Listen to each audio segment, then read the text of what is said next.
আমরা আমাদের আন্দোলন সংগ্রামকে আরো সামনের দিকে অগ্রসর করার জন্য আমরা একটি অফিসের মাধ্যমে সারা বাংলাদেশে যাতে একটা ঠিকানা হয়, সেই ঠিকানার মধ্যে দিয়ে আমরা যাতে আপনাদের সহযোগিতা করতে পারি, কাজ করতে পারি, আপনাদের বিপদ আপদের পাশে থাকতে পারি এবং আমাদের যত চিঠিপত্র যাতে এই ঠিকানায় আপনারা দিবেন এবং আমরা এই আমাদের অ্যাডভোকেট ইসমাইল ভাইকে সাথে নিয়ে আপনাদের যাদের চাকরি চলে গেছে, যাদেরকে এখনো পর্যন্ত বেতন পাই নাই, অন্যায়ভাবে শ্রমিক ছাঁটাই করছে, আমরা সর্বক্ষেত্রে আমরা ইসমাইল ভাইয়ের সহযোগিতা নিয়ে আমরা পরবর্তী কাজ শুরু করব এবং আমাদের অতি জরুরি হচ্ছে এরকম একটা আমাদের অফিস থাকা।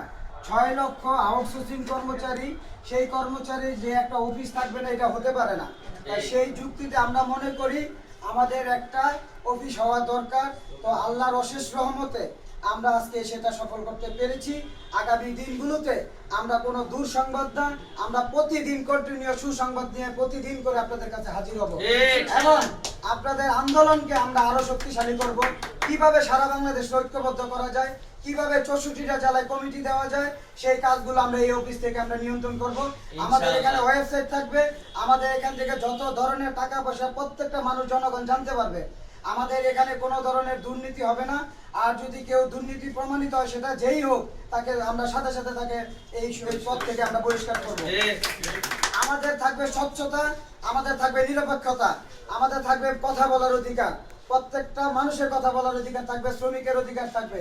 সেই ক্ষেত্রে আমরা অটল, আমরা সবাই ঐক্যবদ্ধ হয়ে এবং কাজ করতে চাই। আরেকটু কথা বলতে চাই, সেটা হচ্ছে আমরা সবাই মনে করবো আমরা সমান, আমরা কেউ নেতা না। এখানে কোনো সভাপতি নাই, এখানে কোনো সাধারণ সম্পাদক নাই, আপনি সভাপতি, আপনি সাধারণ সম্পাদক।